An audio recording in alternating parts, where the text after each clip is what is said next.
I'm back. It's been such a blessing to have time to just think about a lot of things. But I was thinking about, I'm always thinking, and don't let nobody tell you think too much or that you ask too many questions.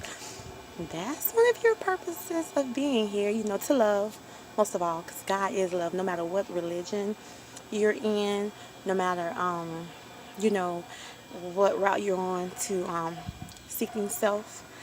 You're after this God that manifests love, which is what you should manifest. So that brings me right into being satisfied with self.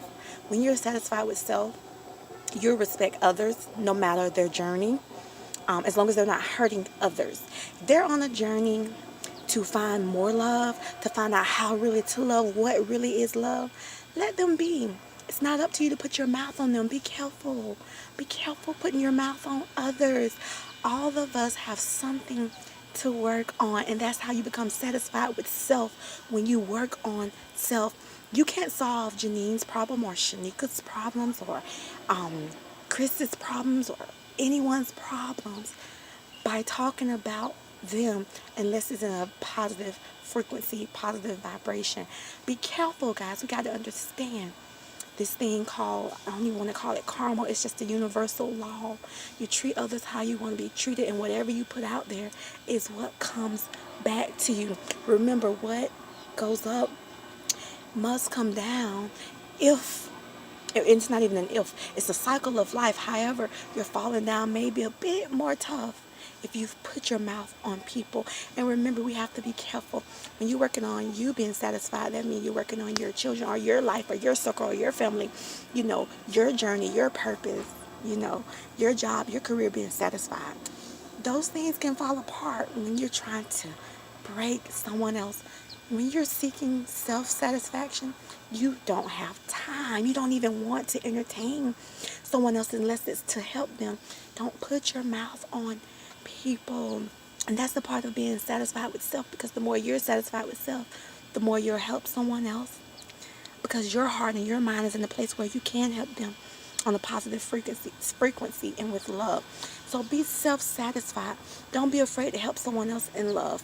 If there's someone, asking for money or however, if it's an organization, drop them 50 cents or a dollar. Not what they going to do with that money when I get. That's not your business. Your business is to be satisfied with self and make sure that you're doing everything you were supposed to do. Because even if someone does harm with what you gave them, they have to answer for that, not you. You're responsible for you and making sure that you're satisfied, making sure that you're vibrating at a high frequency. So be careful with your words as well as your actions. People are so afraid to help others.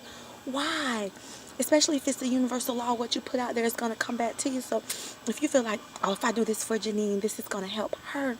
But by helping me, you're helping you, and you're helping our world, and you're loving each other, and we're loving one another. You're displaying your love, and that's what we're here for, to love, to manifest the love of God. So seek self-satisfaction by focusing on self and not others, by being careful with your words and your actions, and think positive things, act on positivity, and I'll be looking for opportunities to help others, to help someone else. If it's hitting a quick like, if it's stopping by to say hey, if it's blowing the horn, if it's waving, if it's smiling, it's universal. So whatever you put out there is coming back. So don't be afraid to be satisfied with self, because when you're satisfied with self, you'll help to satisfy others. You'll be a satisfaction to others, and you'll exemplify and perfect love. You'll be on your way to perfecting love. So until next time, love, life, and truth.